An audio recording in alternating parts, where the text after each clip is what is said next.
Meio Sol Amarelo, de Chimamanda Ngozi Adichie. Capítulo 28, continuação. Andou até a estrada principal e parou sob a sombra de uma árvore. Toda vez que passava um carro, ela fazia sinal para que parasse.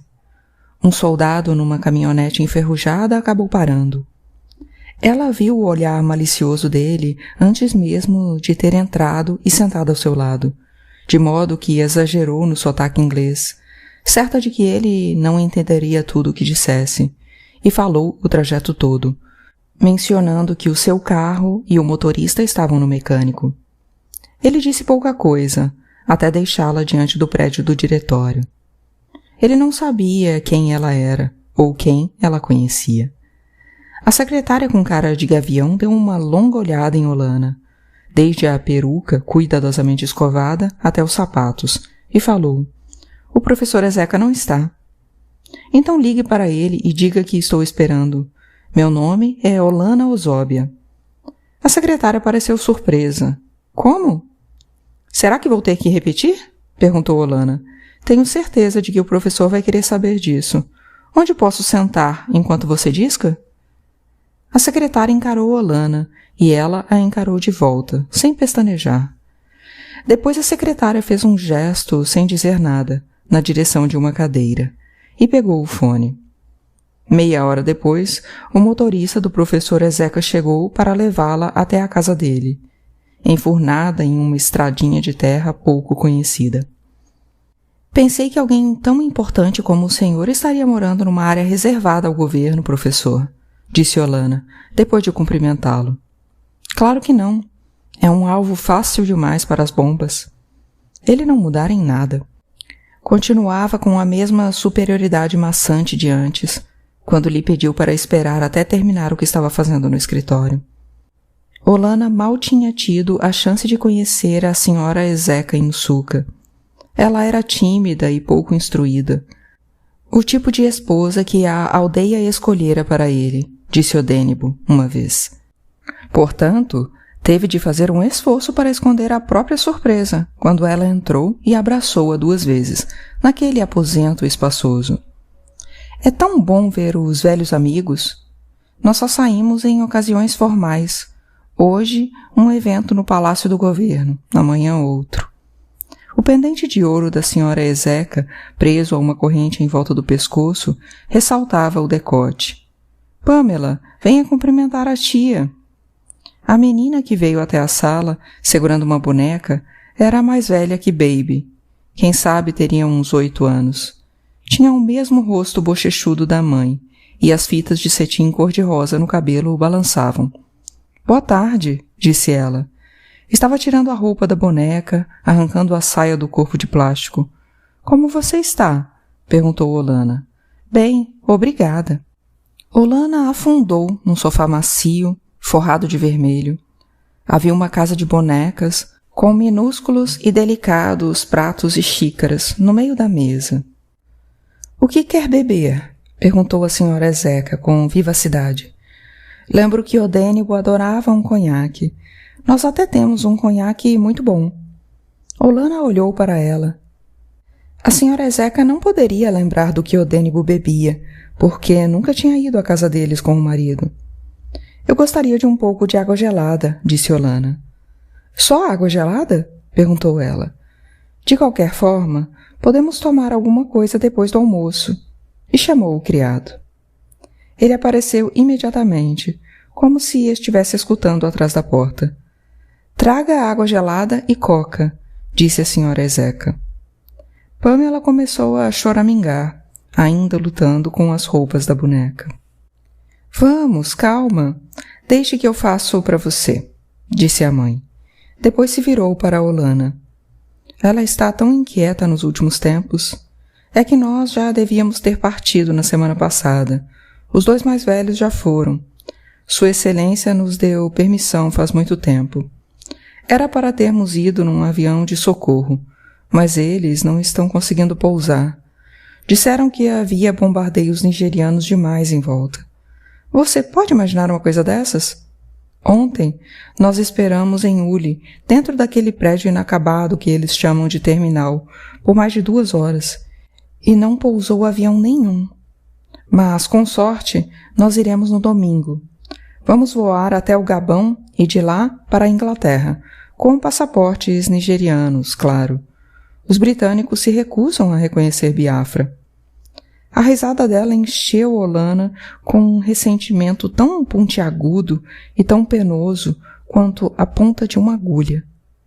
Um empregado trouxe a água numa bandeja de prata. — Tem certeza de que a água está na temperatura certa? Perguntou a senhora Ezeca. — Estava na geladeira nova ou velha? — Na nova, má, como a senhora me disse para fazer.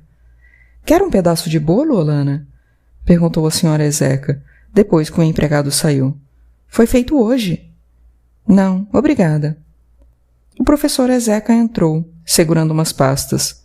— É só isso que vai tomar? Uma água?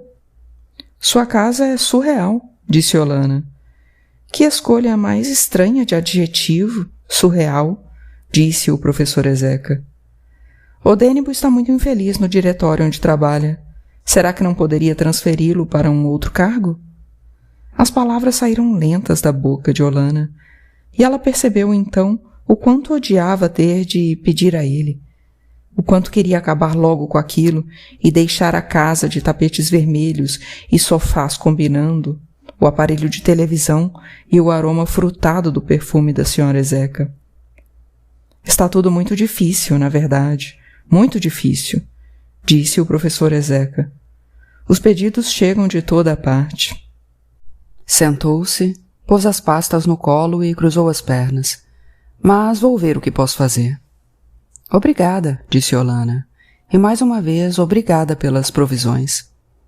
Pegue um pedaço de bolo, disse a senhora Ezeca. Não, eu não quero bolo.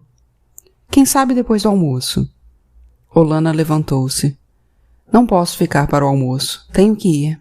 Eu dou aulas para algumas crianças, no quintal, e disse a elas para se reunir daqui a 1 hora.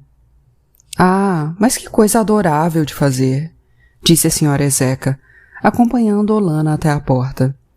Se eu não estivesse prestes a ir para o exterior, até poderíamos ter feito algo juntas, também, pela mobilização para vencer a guerra. Olana forçou os lábios para formar um sorriso.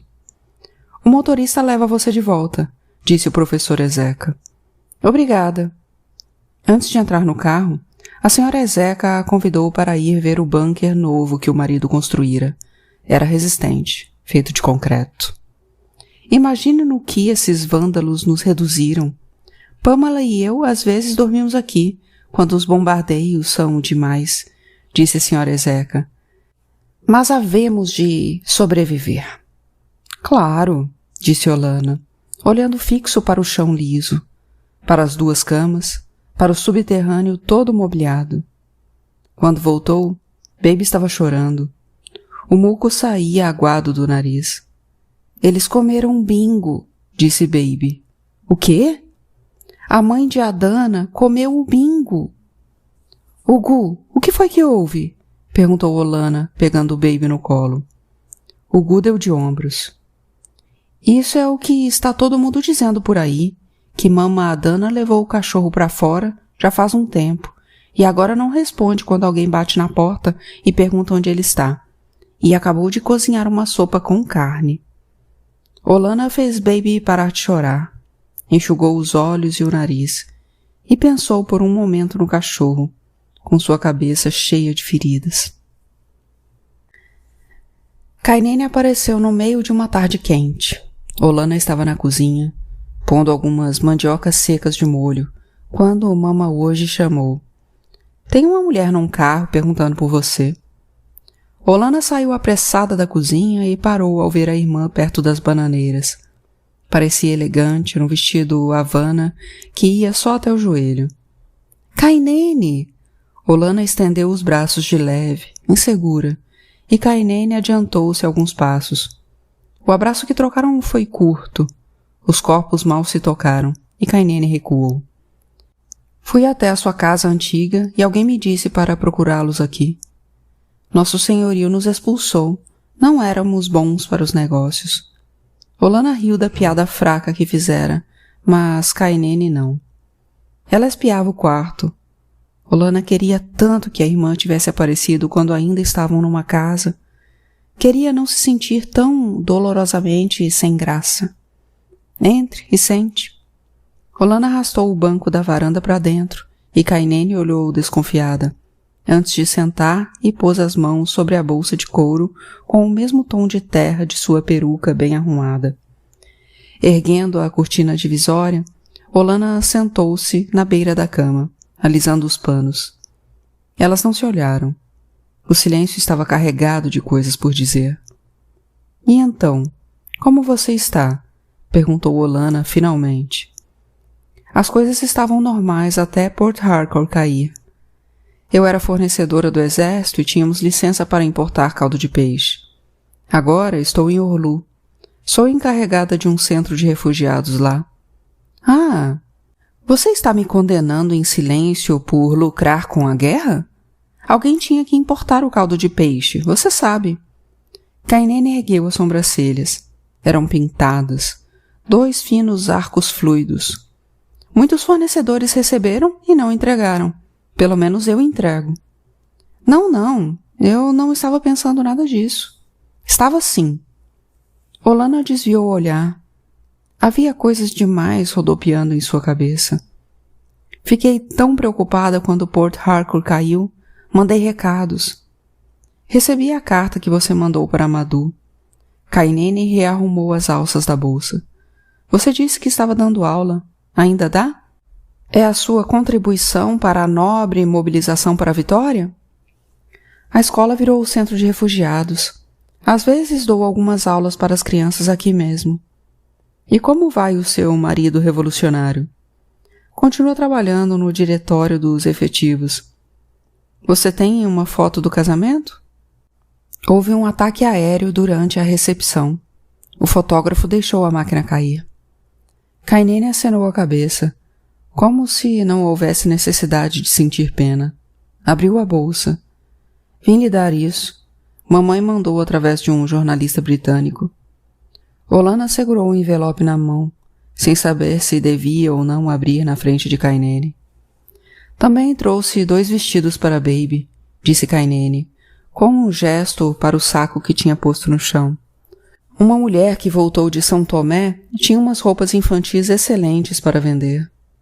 Você comprou roupa para Baby? Mas que chocante! E já está na hora de a mocinha começar a ser chamada de Chiamaka. Essa história de Baby é meio cansativa. Olana riu. Pensar que sua irmã estava sentada ali do lado, que sua irmã fora visitá-la, que sua irmã tinha levado roupas para sua filha. Quer tomar uma água? É tudo o que temos. Não, estou bem. Kainene levantou-se e foi até a parede, onde o colchão estava apoiado. Depois, voltou e sentou de novo. Você não conheceu um empregado meu chamado Ikejide, conheceu? Não.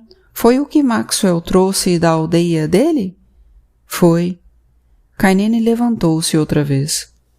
Ele morreu em Port Harcourt. Estavam atirando bombas sobre nós, e um estilhaço cortou a cabeça dele. Decepou a cabeça inteira, e o corpo continuou correndo. O corpo continuou correndo, e não tinha cabeça. Deus! Eu vi! Olana levantou-se e foi sentar junto da irmã, no banco, e abraçou-a. Kainene tinha o cheiro de casa. Não disseram nada durante vários minutos. Pensei em trocar o dinheiro para você, disse Kainene, mas pode fazer isso num banco e depositar. Não pode? Você não viu as crateras de bombas em volta do banco? O meu dinheiro agora fica debaixo do meu colchão. Então, fique de olho nas baratas. A vida está dura para elas também hoje em dia. Kainene encostou-se em Olana e, logo depois, como se tivesse se lembrado de algo, levantou-se e alisou o vestido. Olana sentiu a lenta tristeza de perder alguém que ainda estava presente. Meu Deus! Eu não tinha me dado conta das horas, disse Kainene. Você vem me visitar de novo? Houve uma pausa antes de Kainene dizer. Eu passo o dia todo no centro de refugiados. Quem sabe você podia ir me ver? Procurou por um papel dentro da bolsa e anotou o endereço de casa. Então eu vou. Vou na próxima quarta-feira. E vai dirigindo? Não, por causa dos soldados. E porque não temos gasolina o suficiente. Dê um alô para o seu revolucionário por mim. Kainene entrou no carro e ligou o motor.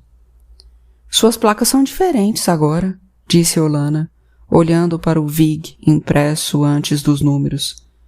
Paguei um dinheiro a mais para ter meu patriotismo estampado nas placas. Vigilância. Kainene ergueu as sobrancelhas e uma das mãos, antes de acelerar. Olana viu o Peugeot 404 desaparecer na estrada e ficou ali um tempo, como se tivesse engolido uma fatia esfuziante de luz. Na quarta-feira, Olana chegou cedo. Harrison abriu a porta e ficou olhando, tão surpreso que parecia ter esquecido sua costumeira reverência. Madame, bom dia! Faz tempo já!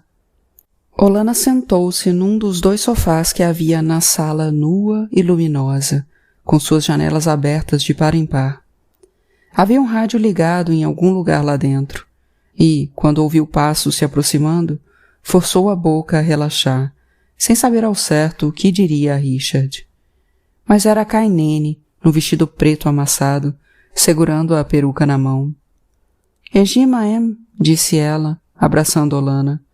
Foi um abraço apertado, os corpos das duas calorosamente perto um do outro. Eu estava torcendo para que você viesse.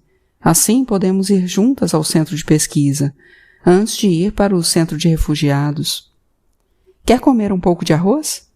Eu não tinha percebido quanto tempo fazia que eu não comia arroz, até o pessoal da ajuda me dar um pouco, na semana passada. Não, agora não. Olana queria continuar abraçada à irmã por muito mais tempo, cheirar aquele aroma familiar de casa. Eu estava ouvindo a rádio nigeriana. Lagos diz que os soldados chineses estão lutando do nosso lado, e Kaduna diz que todas as mulheres ibus merecem ser estupradas, disse Kainene. A imaginação deles me impressiona. Eu nunca ouço. Pois eu ouço muito mais as rádios de Lagos e Kaduna do que a Rádio Biafra. É preciso manter os inimigos sempre perto. Harrison entrou e fez uma mesura. Madame, estou fazendo drinks. Do jeito como ele fala, parece que temos uma adega colossal nessa sala inacabada, no meio do nada, resmunga Kainene, penteando a peruca com os dedos. Madame... Não, Harrison, não traga nada agora, vamos sair. Lembre-se, almoço para 2 pessoas. Sim, madame. Harrison é o camponês mais pretensioso que já vi na vida, disse Kainene, já a caminho do carro. Eu sei que você não gosta da palavra camponês. Não, mas é o que ele é, sabia? Somos todos camponeses. Somos, é? Isso é o tipo de coisa que Richard diria. A garganta de Olana pareceu ressecar no mesmo instante. Kainene deu uma olhada para ela. Richard saiu bem cedinho hoje. Ele vai ao Gabão, visitar um centro que cuida de pacientes de Kwashiorkor na próxima semana e disse que precisava providenciar algumas coisas. Mas acho que saiu assim tão cedo porque ficou sem graça, sem saber como seria rever você. Ah, Olana franziu a boca. Kainene dirigia com uma confiança descuidada. Passou por buracos na estrada, por palmeiras sem folhagem e por um soldado magro que puxava um bode mais magro ainda. Você alguma vez já sonhou com aquela cabeça de criança que viu numa cabaça? Perguntou. Olana olhou pela janela, lembrando as linhas entrecruzadas da cabaça. A inexpressividade branca dos olhos da criança. Eu nunca me lembro dos meus sonhos.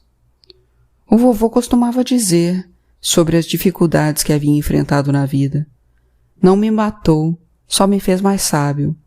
Ogburu em Egbu, Omeka em Maluife. Eu lembro. Há certas coisas que são tão imperdoáveis que tornam outras facilmente desculpáveis, disse Kainene. Houve um silêncio. Dentro de Olana, alguma coisa calcificada saltou de volta à vida. Sabe do que estou falando? Perguntou Kainene. Sei. No centro de pesquisa, Kainene estacionou debaixo de uma árvore e Olana esperou no carro. Voltou apressada momentos depois. O homem com quem eu quero falar não está, disse ela, e ligou o carro. Olana não disse mais nada até chegarem ao centro de refugiados. Era uma escola primária antes da guerra. Os prédios pareciam descorados, e quase toda a tinta branca com que foram pintados descascara. Alguns refugiados do lado de fora pararam para olhar para Olana e dizer nu a Kainene. Um padre jovem e esbelto, numa sotaina desbotada, se aproximou do carro. Padre Mereei, minha irmã gêmea Olana, disse Kainene. O padre se surpreendeu. Bem-vinda, disse, acrescentando em seguida desnecessariamente. Vocês não são idênticas. Ficaram à sombra de um tulipeiro da África, enquanto o padre contava a Kainene que o saco de pitu fora entregue, que a Cruz Vermelha de fato suspendera os voos de auxílio, que Inatime tinha aparecido um pouco mais cedo com alguém da organização dos Freedom Fighters de Biafra, e que dissera que voltaria depois. Olana viu Kainene falando. Não escutou muita coisa porque estava pensando em como era inabalável a confiança dela. Vamos dar uma volta em tudo, disse Kainene para Olana, depois que o padre Mareei se foi. Sempre começo com o bunker. Kainene lhe mostrou o abrigo antiaéreo, um buraco cavado de forma rudimentar e coberto por troncos, antes de começar a andar na direção do prédio do outro lado do compound. Agora, ao ponto sem volta. Olana seguiu a irmã.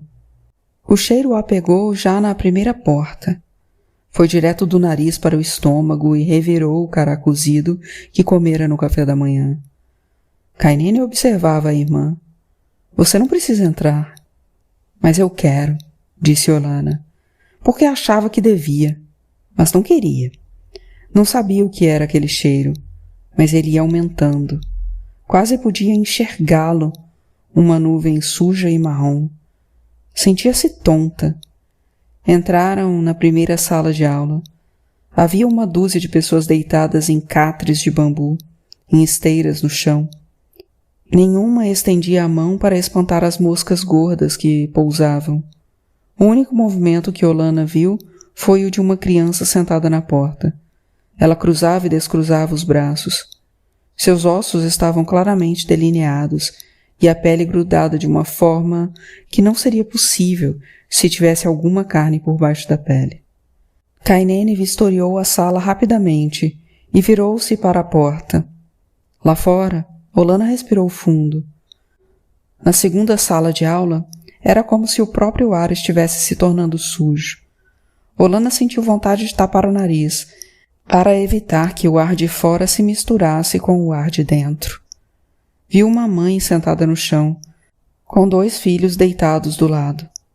Olana não saberia dizer quantos anos eles tinham. Estavam nus. As bolas retesadas na barriga não caberiam numa camisa. As nádegas e o peito estavam caídos. Eram pregas de pele enrugada. Na cabeça, chumaços de cabelo avermelhado. Os olhos de Olana encontraram os da mãe, que olhavam fixamente para ela. Desviou a vista. Espantou uma mosca do rosto, pensando em como pareciam saudáveis as moscas, como pareciam vivas, vibrantes. Essa mulher está morta. Temos que removê-la daqui, disse Kainene. Não! Deixou escapar Olana, porque aquela mulher de olhar fixo não podia estar morta. Porém, Kainene estava falando de uma outra, deitada de bruços no chão, com um bebê muito magro agarrado às suas costas. Kainene foi até ela e pegou o bebê. Saiu e gritou, Padre, padre, mais um enterro. Depois sentou na escada, segurando a criança.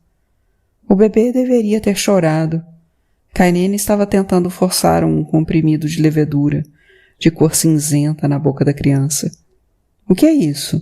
Perguntou Olana. — Tabletes de proteína. Vou lhe dar alguns para você dar a Chiamaka. Eles têm um gosto horroroso.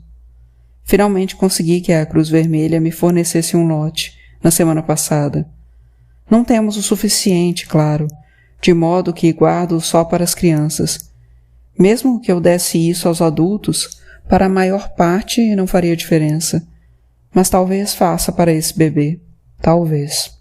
— Por dia, quantos morrem? Perguntou Olana. Kainene olhou para o bebê. A mãe dele veio de algum lugar que foi tomado logo no começo. Eles já tinham passado por 5 centros de refugiados antes de vir para cá. — Por dia, quantos morrem? Insistiu Olana, mas Kainene não respondeu. O bebê finalmente abriu a boca para dar um pequeno berro, e Kainene forçou o tablete para dentro. Olana viu o padre Mareei e outro homem, um pegando pelos pulsos, outro pelos tornozelos. Levaram a mulher morta para os fundos do prédio. — Às vezes, eu odeio eles todos, disse Kainene. — Os vândalos. — Não, eles. Kainene apontou para a sala de aula. — Eu os detesto por morrerem. Kainene levou o bebê para dentro e deu-o para outra mulher, parente da falecida, cujo corpo esquelético tremia, como estava com os olhos secos. Olana levou alguns momentos para perceber que chorava, com a criança apertada contra os seios secos. Mais tarde, enquanto caminhavam de volta para o carro, Kainene pegou na mão de Olana.